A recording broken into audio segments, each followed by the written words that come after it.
జీవం, నూతన జీవం, యేసులో నూతన జీవం, నూతన జీవం, నూతన జీవం, యేసులో నూతన జీవం, యేసులో నూతన జీవం, యేసులో నూతన జీవం, యేసులో నూతన జీవం, యేసులో నూతన జీవం,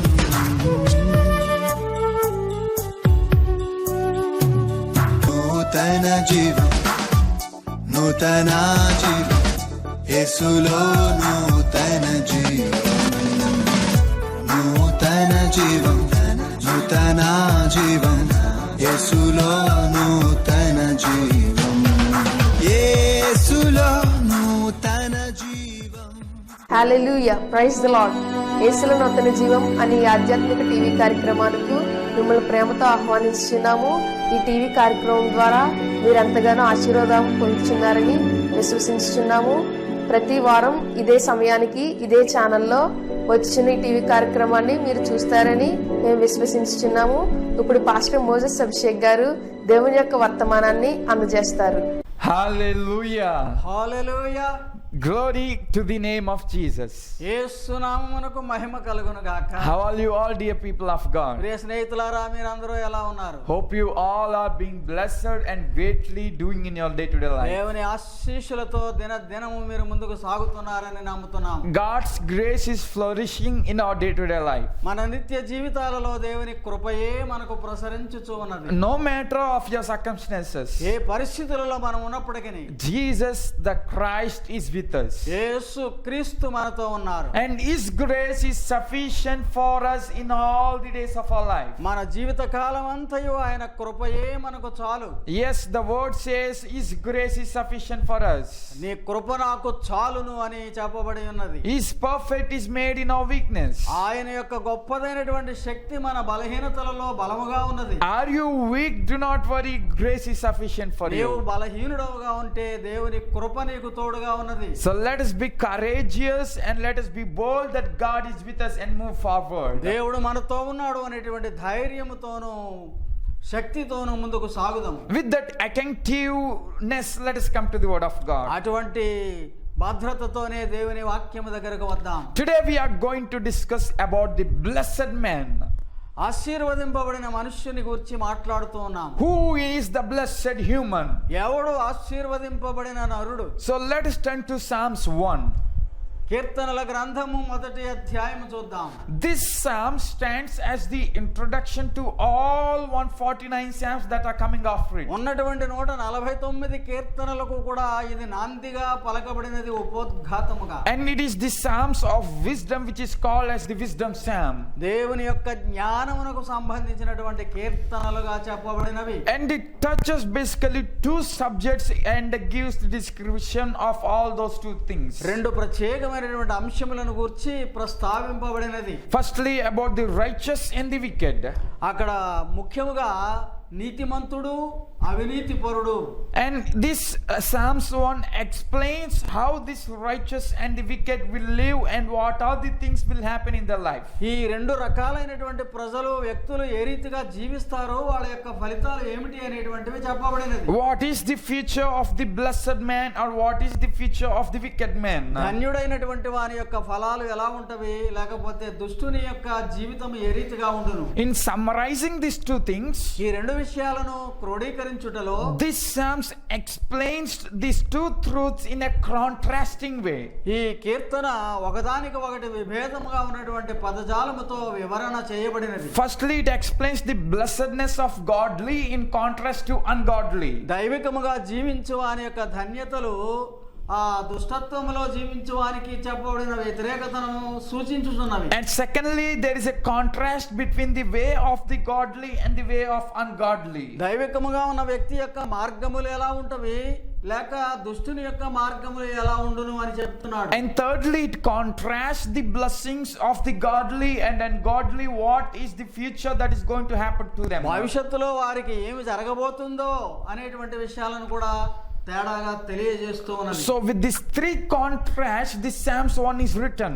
ఈ మొదటి కీర్తన ఈ రకమైనటువంటి భావముతో వ్రాయబడినది. And all those who study it must get the wisdom in their lives to go in a wisdom way. దీనిని పఠించు వారందరూ కూడా జ్ఞానాన్ని సంపాదించుకొని జ్ఞానయుక్తముగా జీవితాన్ని కొనసాగించుకొనుటకు. So who is the blessed human? ఎవడు ధన్యకరమైన మనిషి? Who is the blessed human? ఎవరు ధన్యకరమైన వాడు? Ultimately, ఏమంటే చివరకు all the desires of human is to live a happy life. మానవ జీవితం యొక్క ప్రథమాంశం ఏమంటే సంతోషభరితముగా జీవించాలనే కదా. And to live that happiness in life, they are searching different ways. జీవితంలో ఆ సంతోషము కావాలనంటే అతడు అన్వేషించే మార్గములు అనేకములు. One is king and walking in one way of wickedness, and other in another wickedness. Others, some are going in good ways. కొంతమంది దుష్టత్వ మార్గములలో నడుచుచూ ఉన్నారు, కొంతమంది మంచి మార్గముల యందు నడుచుచూ ఉన్నారు. To find happiness, every human has their own ways.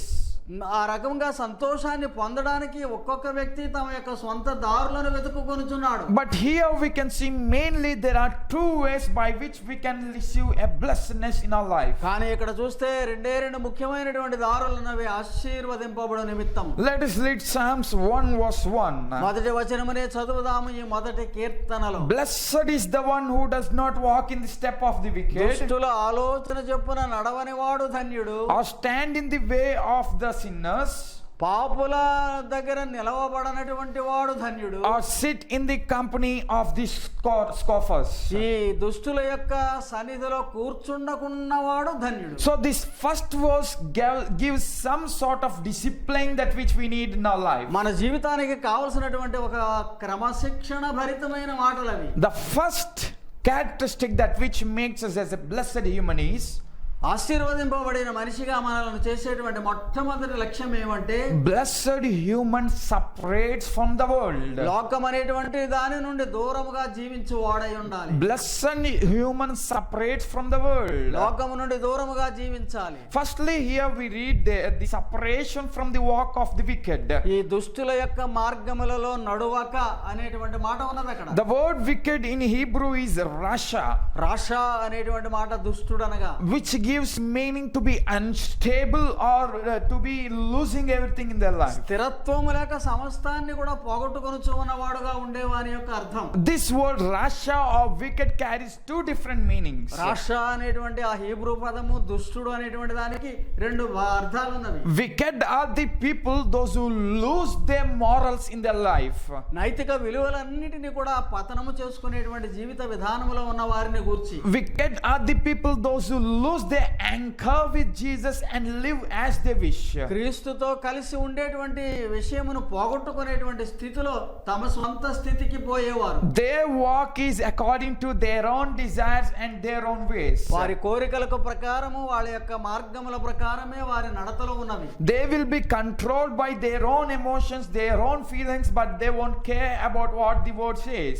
వాక్యం ఏమి చెప్పుచున్నదనేటువంటి లక్ష్యం ఉంచక తమ యొక్క స్వమార్గములను స్వంత మార్గములను ఎంచుకొని పోవు వారి యొక్క స్థితి. They won't take care of the guidance of Holy Spirit, but they walk as the wicked desires that they have. పరిశుద్ధాత్మ యొక్క ప్రేరణకు లోబడక తమ యొక్క స్వంత జీవితాన్ని వారే నడుపుకునేటువంటి దుష్టత్వం. And these wicked are the people who are unstable.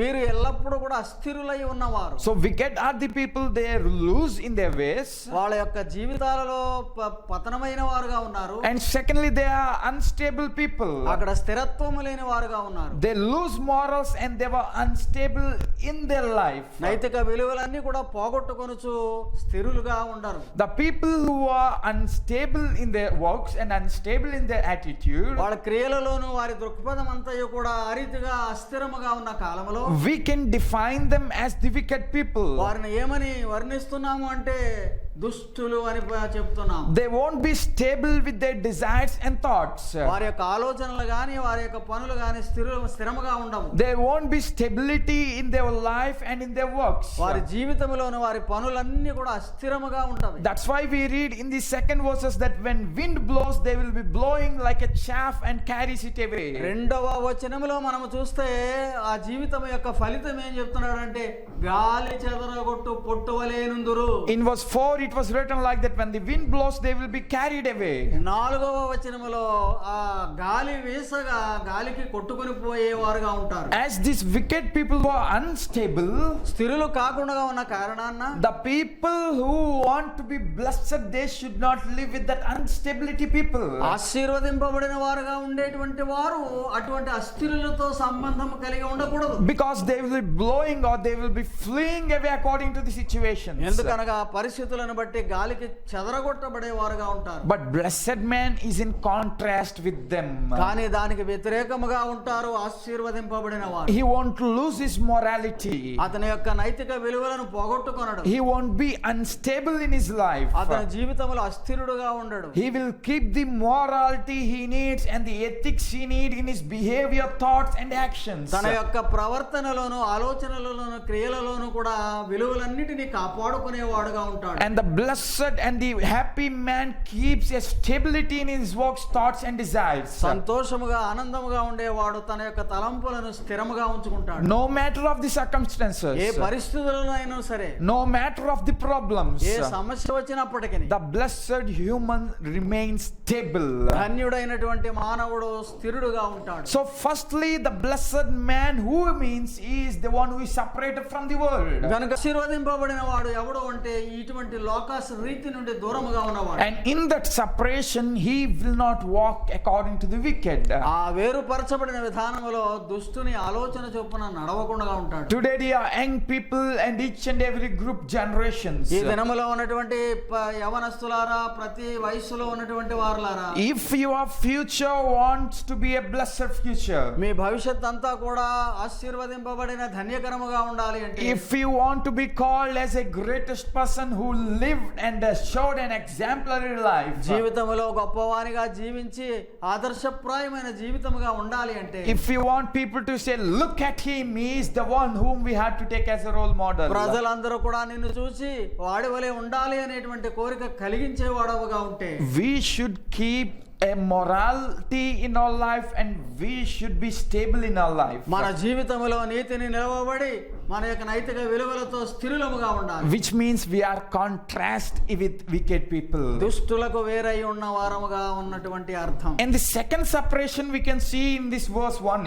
is మొదటి వచనములోనే ఉన్నటువంటి రెండవ వేర్పాటు ఏమంటే, separation from the sinners. పాపుల మార్గమున నిలువక, They won't take the way of the sinners. పాపుల మార్గములో పడించక. The Hebrew word used for sinner means hamashiach, అమర్ష్య అనేటువంటి పాపాత్ముడు అనేటువంటి మాటకు, and this word means missing the mark, దాని యొక్క అర్థం ఏమంటే దాని యొక్క గుర్తును పోగొట్టుకునుట, or falling short in their way. లేకపోతే వారి జీవితంలో కొరత కలిగిన వారుగా తక్కువ స్థాయిలో ఉంటుట. So sinner is the man who misses the mark that he has, అక్కడ ఉన్నటువంటి గురిని పోగొట్టుకునేటువంటి వాడు, and sinner is the one who falls short to the goal he has to reach. అతడు చేరవలసినటువంటి గమ్యానికి తక్కువగా ఉన్నవాడుగా ఉంటాడు. We all have a mark in our life, మన అందరికీ కూడా ఒక గుర్తు ఉన్నది జీవితానికి, that is to live as the nature of God in us, దైవ స్వభావము కలిగిన వారముగా బ్రతుకుట అనేటువంటి గురి. and it is ultimately to live according to the will of Father and to make him happy. అంతముగా మనల్ని ఎక్కడికి తీసుకుని వెళుతుందంటే తండ్రి ఆనందానికి మనలను ధన్యులుగా చేసే స్థితికి. And whoever misses this mark or the principle of God, ఆ గురిని ఎవరైతే పోగొట్టుకుంటారో they are called as sinners. వారందరూ కూడా పాపులని పిలువబడతారు. So the blessed man, what he does, ఆశీర్వదింపబడిన వాడు ఏం చేస్తాడో తెలుసా? this blessed man, he remains in that mark by which to which he was called. ఏ విధముగా పిలువబడ్డాడో ఆ గుర్తుకు తగినట్లుగానే ఆశీర్వదింపబడిన వాడు నిలిచి ఉంటాడు. This blessed woman remains to the goal and to the way to which she or her was called. ఆ స్త్రీలైనను సరే వారు పిలువబడినటువంటి ఆ పిలుపుకు తగిన రీతిగా జీవించేవారుగా ఉంటారు. They won't take the path of the sinners, పాపుల మార్గమున నడువక, but they will remain in their track. వారు ఉండవలసిన మార్గములో ఉంటారు. Yes, dear friends, today we see how many youth people missing their track and going away from the track to which they were called and desired. ఈ దినాలలో యవనస్తులైన వారు ఎంతమంది దారి తప్పి చెడు మార్గములలోనికి పోతున్నారో చూస్తున్నాం. At the first age or in the premier, in the beginning, they will have a certain goals and certain desires in their life. ప్రారంభంలో అనుకుంటారు గొప్పగా ఇటువంటి పనులు చేయాలి, లేకపోతే నేను ఆ గురికి చేరుకోవాలి. But at the end or in the middle, they will lose their mark. They will go to certain and other ways. మధ్యలోనో చివరకు వెళ్ళేటప్పటికో ఆ మార్గాన్ని తొలగిపోయిన వారుగా ఉంటూ ఉన్నారు. So here, as the young servant of God, I challenge you and I urge you, dear people of God. యవనస్తుడైనటువంటి దైవజనునిగా నేను మీకు సవాలు విసురుతూ ఉన్నాను. Remain to the desire and to the goal you have. నీకున్నటువంటి ఆ కోరికల యొక్క గురి వైపే నీవు నడువు. Do not miss the mark and do not miss your goal or the destiny that which you kept in your ఆ life. గురి యొక్క గుర్తింపును మరచిపోయి నడువక నీవు జాగ్రత్తగా ఉండు. If you are a person who is falling short in your destiny, నీ యొక్క గురికి తక్కువగా ఉన్నటువంటి మార్గంలో నీవు ఉంటే, if you are a person who is getting short in your walk with God and in your walk with your relationships, దేవునితో నీకు ఉండవలసినటువంటి నడక కూడా ప్రవర్తన కూడా తక్కువ స్థాయిలో ఉంటే, you are called as a sinner. నీవు పాపివనే పిలువబడతావు. So to be a gentleman and a blessed man, ఆశీర్వదింపబడిన దైవికమైన మంచి మనిషిగా నీవు ఉండాలంటే, let us walk in the way of God, not in the walk of sinners by falling short. పాపుల మార్గమున నడువక దైవిక మార్గములందు నడవాలి. So thirdly, there is a separation also. మూడవదిగా చెప్పబడినటువంటి వేర్పాటు ఏమంటే, They won't sit with the mockers. అక్కడ అపహాసకులు కూర్చుండు చోటన కూర్చుండకూడదు.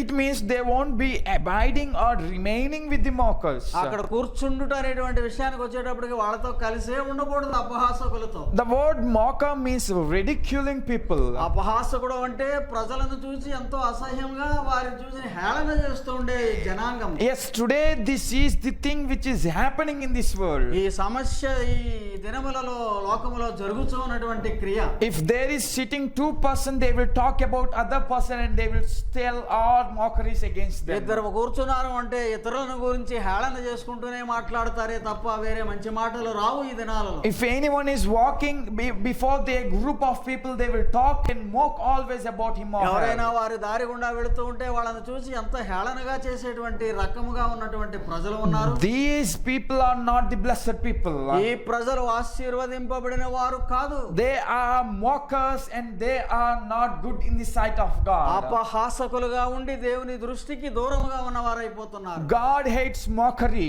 అటువంటి అపహాస్యము చేయు వారిని దేవుడు తృణీకరిస్తాడు. Let me say this to you, people of God. ఈ విషయాన్ని మీరు వినండి దయచేసి ప్రజలారా. When we say mockery against other people, ఇతరులను గురించి మనం హేళన చేస్తే it may bring us happiness or we may feel certain sorts of joy in our heart. ఆ తాత్కాలికముగా నీలో నీవేదో ఆనందాన్ని అనుభవిస్తున్నావు గాని, But there will come a time where others will mock you.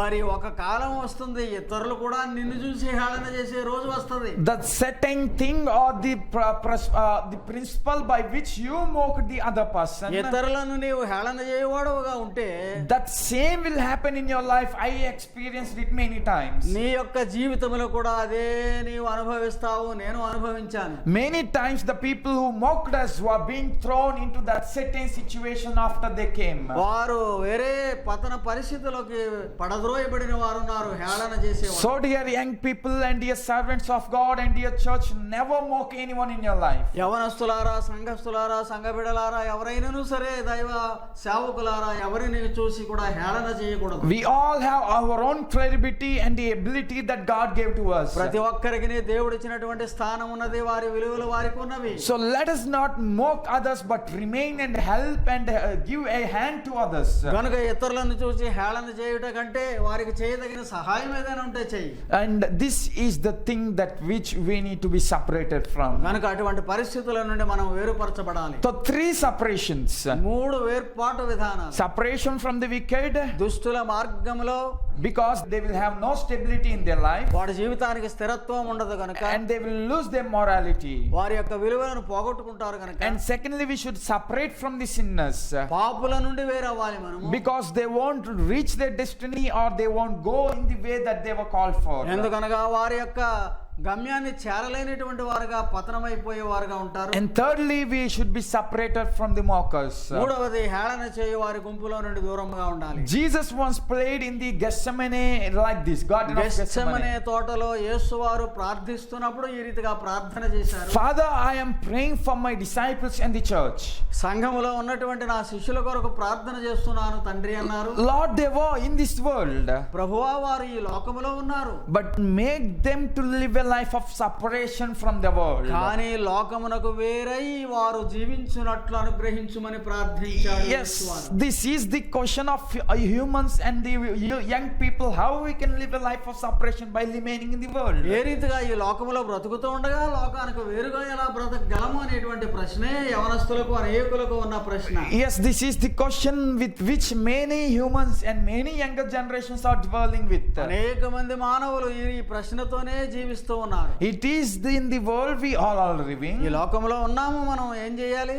but we should live a separation means we should keep our chastity and we should remain in the word of God. లోకానికి వ్యతిరేకంగా జీవించాలి అంటే మనకు ఉండవలసినటువంటి ఆ స్థిరత్వము లేక ఆ పాతివ్రత్యము మనం కాపాడుకుంటూ ఉండాలి. Jesus is the greatest example for that. యేసు ప్రభువు వారు గొప్పదైనటువంటి ఉదాహరణ మనకు. Jesus also lived in this world. ఈ లోకములో జీవించాడు యేసు. He is a human, certainly 100% who dwell in this world. 100% మానవుడుగా జీవించాడు ఆయన. But observe his day-to-day life and his lifespan. ఆయన దినచర్య అంతా కూడా మనము పరిశీలించినట్లయితే Although he is in the ఈ world, లోకములో ఆయన ఉన్నప్పటికీ although he is among sinners and scoffers and mockers, పాపుల మధ్యను అపహాసకుల మధ్యను దుష్టుల మధ్యను ఆయన ఉన్నప్పటికీ he kept his morality in his life. ఆయన విలువలను ఆయన కాపాడుకొని ఉన్నాడు. He is stable in his decisions and in his preaching and in his attitude. ఆయన బోధలలో గాని ఆయన తలంపులలో గాని ఆయన నిర్ణయాలలో గాని స్థిరుడుగా ఉన్నాడు. He never missed the purpose to which he came into this ఈ world. లోకంలోనికి ఎందుకు వచ్చాడో అనేటువంటి ఆ ఉద్దేశానికి దూరంగా ఎప్పుడూ కూడా ఆయన పోలేదు. But he certainly fulfilled it in all the days of his lifetime and in more at the cross of Calvary. క్రీస్తు జీవితకాలం అంతా కూడా దానిని నెరవేర్చుచు పరిపూర్ణముగా సిలువలో నెరవేర్చారు. And he never mocked even the sinners who came for his help. అతని దగ్గరకు వచ్చినటువంటి పాపులను కూడా ఇప్పుడు ఆయన హేళన చేయలేదు. So take example of Jesus as the greatest separation from this world. కనుక యేసును గొప్పదైనటువంటి ఆదర్శంగా తీసుకొని ఈ లోకానికి వేరే జీవించడం నేర్చుకో. I challenge you, dear youngsters. యవన బిడ్డలకు ఒక సవాలు. If you want to be a blessed human, నీవు ఆశీర్వదింపబడిన నరునిగా ఉండాలి అంటే show to the world that you are the moral person. లోకానికి నీవు నీతిపరుడుగా కనబడాలి అంటే If you want to remain as a good person in this world, ఈ లోకములో నీవు మంచివాడవుగా ఉండాలి అంటే live a life of morality. నీవు నీతి కలిగిన జీవితాన్ని జీవించు. Where the world is living the life of immorality, లోకమంతా కూడా అవినీతిమయం అయిపోయినటువంటి లోకములో let you, the blessed person of God, show that I am the disciple of Jesus and I live a righteous life. నేను యేసు శిష్యుడని చెప్పుకుంటూ నీతి కలిగిన జీవితాన్ని సాధన చేసుకుంటున్నానని లోకానికి సాదృశ్యంగా బ్రతుకు. And show your stable works and stable desires and stable relationship to the world. నీ ఉద్దేశములన్నిటిలో నీ ప్రవర్తనలోను స్థిరుడవుగా నిలవబడు. And secondly, let you be a mark, remaining in your mark and remaining in your destiny, remaining in your ways. నీ గురి వైపే నీవు వెళుతూ ఎప్పుడు కూడా తక్కువగా ఉండి పతనమాకు. And never be a mocker to others. ఇతరులకు ఎప్పుడు కూడా హేళన చేయువాడుగా ఉండదు. These three separations will take us as a blessed human. ఈ రీతిగా మూడు విషయాలలో నీవు వేరైన వాడవుగా ఉంటే ఆశీర్వదింపబడిన ధన్యుడు. And secondly, what the word says is, ఇక్కడ మాట చెప్తున్నది దేవుని వాక్యం ఏమంటే in verse 2 we read here, 2వ వచనములో చదువుతూ ఉన్నాము. but whose delight is in the law of Lord, దేవుని ధర్మశాస్త్రమునందు ఆనందించుచు ఉండవాడు, who meditates it on the day and the night. దివారాత్రులు దానిని ధ్యానించువాడు. So secondly, who is blessed is, ఎవరు ఆశీర్వదింపబడిన వాడు ధన్యుడు అంటే he is the one who saturates with the word of God. దేవుని వాక్యము ద్వారా నింపబడుచు ఉండేవాడు. Firstly, he separates from the లోకము నుండి వేరే జీవించడం మొదటిది. And secondly, the blessed is the one who saturates from the word. రెండవది దేవుని వాక్యము ద్వారా నింపబడి ఉండుట. Yes, to delight in the law of Lord and the meditation of the law of the Lord should be the saturation of human. ధర్మశాస్త్రమునందు ఆనందించుచు దానిని కలిగి ఉండేవాడు పరిపూర్ణముగా. Meditation is a familiar word in all of our culture. ధ్యానించుట అనేటువంటి ధ్యాన జీవితము, ధ్యానయుక్తమైనది చాలా మంచి జీవితము మనందరికీ తెలుసు. We meditate to be getting out of stress and out of our mental instability. మానసిక స్థితి స్థిరముగా ఉండాలి అని ధ్యానములోనికి వెళుతూ ఉంటాం. In the same way, we should have the meditation of the word of God to be stable in our lives. అదే రీతిగా మన జీవితాలలో మనం స్థిరులుగా నిలవబడేటందుకు దైవవాక్య ధ్యానములో ఉండాలి. More than meditating upon our mind by sitting, we should meditate the word of God very importantly. కూర్చుండి కేవలం మనోసిద్ధి కోసము ధ్యానములో ఉండడం కంటే దైవవాక్య ధ్యానములో ఉండడం ధన్యకరం. It represents as the cow chews the food again and again, back again. ఆవు లేక పశువులు ఆ తిండిని నెమర వేసుకుంటూ దానిని జీర్ణించుకుంటూ ఉంటుందో, It will eat the food, but it will take it again and choose it again. తింటుంది, మరలా దానిని నెమర వేస్తుంది, దానిలో ఉన్న సారం అంతా కూడా వచ్చే వరకు కూడా తిరిగి నెమర వేసుకుంటుంది. So we the people of God must saturate in the word of God by meditating it again and again until we get that fullness of the word of God. అదే రీతిగా మనము దైవిక ప్రజలముగా దేవుని వాక్యమును నెమర వేసుకొని మనము దానిని సారవంతముగా అనుభవించాలి. Gazing upon the word of God is not enough. చూస్తూ కూర్చుంటే సరిపోదు. Eating the word of God is not enough. తిన్నాము అంటే సరిపోదు. Hearing the word of God is not enough. విన్నాము అంటే సరిపోదు. We should meditate it again and again. దానిని ధ్యానించాలి. I urge you and challenge you, dear people of God. దైవ ప్రజలారా, దైవ విడలారా, మీరందరికీ కూడా సవాలు. As you are hearing the word of God in this program today, ఈ రీతిగా దేవుని వాక్యాన్ని మీరు వింటూ ఉన్నప్పుడు, and as you are hearing the word of God by many preachers in your local pastor by many times, మీ కాపరుల ద్వారా అనేక మంది బోధకుల ద్వారా మీరు ఈ వాక్యములు వింటూ ఉన్నప్పుడు, let you not be only the hearer or the eater of the word of God, కేవలము వినువారు మాత్రమై ఉండుట కాక, but let us be the meditating people of the word of God. దేవుని వాక్యమును ధ్యానించు ప్రజలముగా ఉందాం. Take time to meditate and ponder and think about what you heard. ధ్యానించి దానిలో ఉన్నటువంటి భావం ఏమిటో గ్రహించు పర్యంతము నీవు దానిని ఆచరించు పర్యంతము ధ్యానించు. Even today, as you heard the word of God from Psalms 1, meditate it again and again. ఈ దినము కూడా నీవు వినుచూ ఉన్నావు ఈ కీర్తన, మొదటి కీర్తన నుండి, కానీ ఇంటి దగ్గర ధ్యానించు. While we meditate word again and again, ఆ రీతిగా తిరిగి ధ్యానించుట ద్వారా that word remains in our heart and mind, అది నీలోనికి జీర్ణించుకొని నీలో పరిమితం అయిపోతుంది. and it will impact our desires, our actions, and make us to live according to it. అప్పుడు ఆ వాక్యం ద్వారా మనం జీవించు వారముగా మనలను ప్రేరేపించి సన్మార్గములో నడిపించు. That's why we are urged to meditate the word of God, అందుచేతనే మిమ్మల్ని అందరిని కూడా దైవ వాక్యమును ధ్యానించుమని ప్రేరేపిస్తున్నాను. and our delight is in the word of God. మన యొక్క ఆనందం ఎప్పుడు కూడా దేవుని వాక్యమునందే.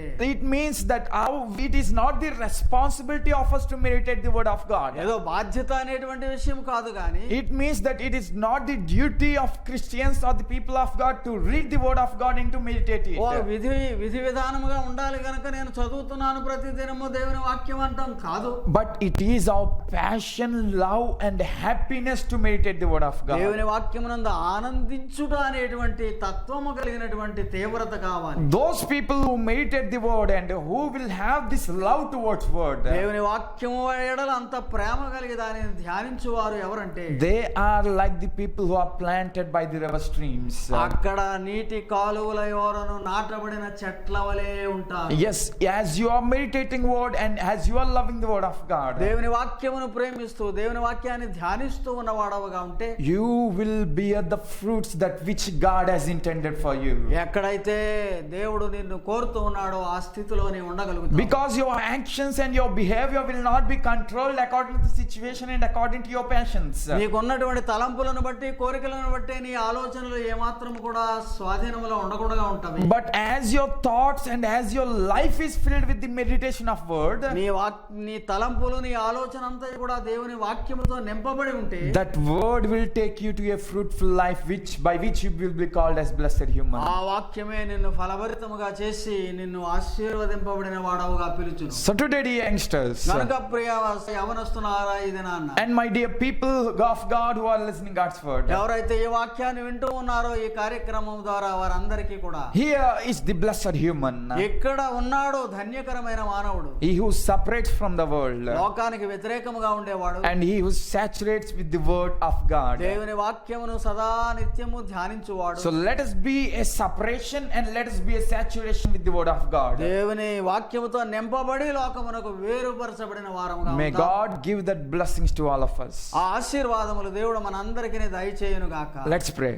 ప్రార్థించుకుందాం. Father God, we thank you for this beautiful time. పరలోకపు తండ్రి, ఈ మంచి సమయం కొరకు నీకు వందనములు. Lord, help us to live a life of separation from this world. ఈ లోకము నుండి వేరుగా మేము జీవించు వారముగా అనుగ్రహించు. Help us to keep morality and not lose our stability in anything. మా జీవితంలో నీతిమంతులముగా ఉండి మేము ఎన్నడను కూడా తక్కువ వారముగా కనబడకుండానట్లు అనుగ్రహించు. Help us, dear people, to remain in the mark or the goal that which we have in life. ప్రియ ప్రజలందరినీ వారి యొక్క గమ్యము చేరుకుని వారుగా గుర్తింపుగా చూడుము. And help us more to delight in you and in your words and to meditate it. ఆనడి కంటే నీ వాక్యమునందు ఆనందించుచు దేవారాత్రములో ధ్యానించు వారముగా ఉండునట్లు అనుగ్రహించు. Thank you, God, for such blessings. అటువంటి ఆశీస్సుల కొరకు నీకు వందనాలు తండ్రి. We ask in Jesus' name. యేసు నామములో అడుగుచున్నాము.